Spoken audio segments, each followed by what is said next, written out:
안녕하세요. 문근사입니다. 오늘은 말과 글에 대해서 이야기해 보겠습니다.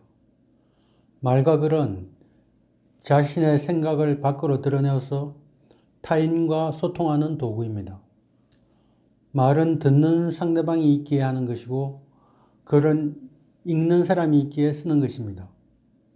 그런데 이 말하는 사람이 아무리 능숙한 달변가라고 하더라도 상대방에게 말의 본뜻이 제대로 전달되지 않는다면 아무 소용이 없습니다.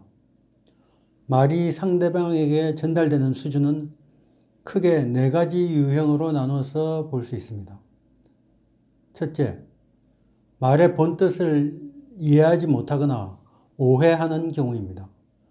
이 전문적인 정보는 그 내용을 모르는 사람에게는 말하여도 소용이 없는 경우가 종종 있습니다. 또는 말하는 사람의 의도가 제대로 전달되지 못하여서 곡해되는 수도 있습니다.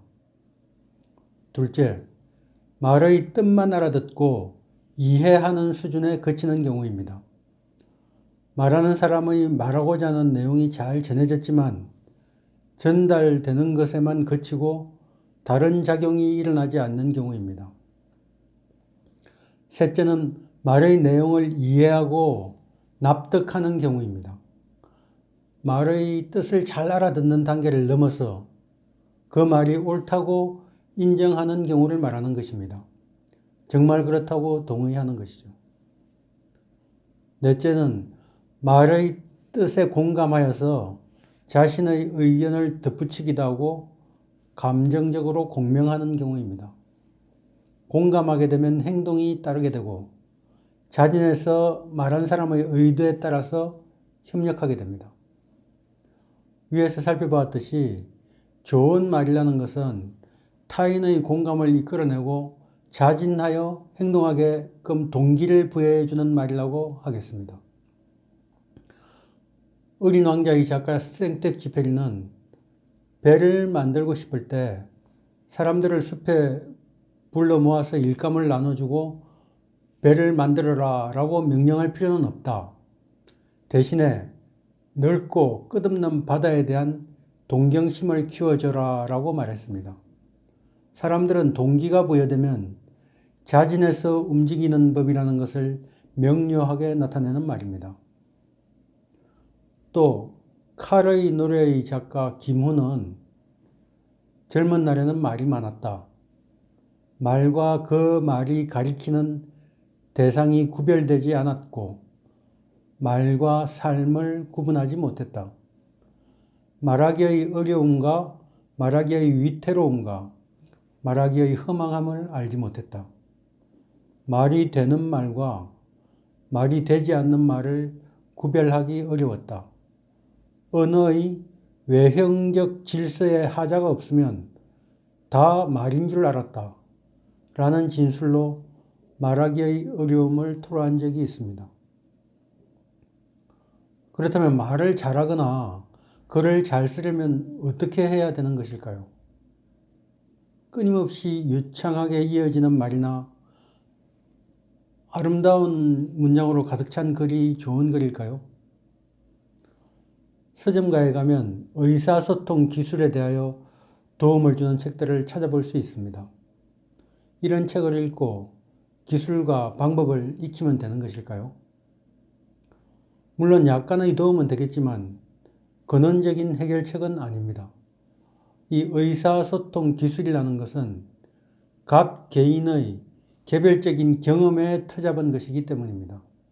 그렇기에 그것을 경험해 보지 못한 제3자의 입장에서는 본질을 이해할 수 없다는 문제점이 있습니다. 예를 들어서 불닭 볶음면을 먹어보지 못한 사람에게는 면의 매운맛을 아무리 설명해도 소용이 없습니다. 막연하게 매운 느낌은 가질 수 있겠지만 정확하게 어떤 종류의 매운맛인지는 알 수 없는 것입니다. 그러므로 내가 해봐서 아는데 와 같은 종류의 말은 그것을 해보지 않은 사람의 마음을 진정으로 움직일 수는 없습니다. 자신이 하고자 하는 말의 뜻을 상대방에게 잘 전달하기 위해서는 첫째, 말하고자 하는 내용을 자기 스스로가 잘 이해하고 있어야 합니다. 제대로 알지 못하는 것을 이야기하려면 중간에 말이 막히기 십상이고 상대방을 납득시킬 수도 없습니다. 그러므로 어떤 주제에 대해서 자신의 의견을 말하려면 그 주제에 대해 깊이 생각해보는 사고 과정을 거치는 것이 필수적입니다. 이야기하고자 하는 내용을 여러 번 생각하고 필요하다면 종이에 적어보면서 생각을 체계적으로 정리해야 합니다. 둘째는 듣는 사람의 경험, 범위 내에서 말하는 것이 소통의 아주 필수적인 요소입니다. 유치원 아이들 앞에서는 아이들의 눈높이에 맞춰서 말해야 한다는 것은 누구나 다 알고 있습니다. 이와 같이 성인들 사이에서도 지식과 경험의 높이에 맞추는 노력이 있어야 제대로 된 전달이 가능합니다. 셋째, 진심이 담겨야 합니다. 말하는 내용과 평소의 행동이 일치하지 않는다면 듣는 사람의 공감을 이끌어낼 수가 없습니다.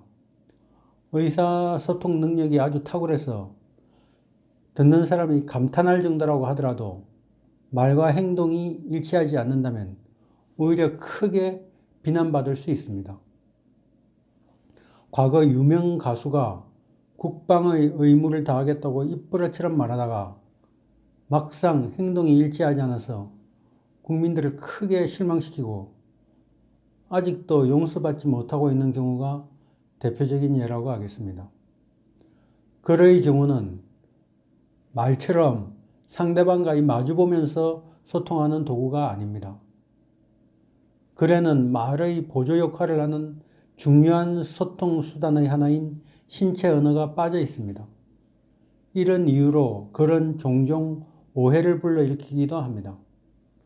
SNS 등에서는 이모티콘이나 스티커 등을 이용해서 감정 전달의 부족한 부분을 보완하고 있지만 직접 마주보면서 소통하는 것에 비하면 아무래도 한계가 있기 마련입니다.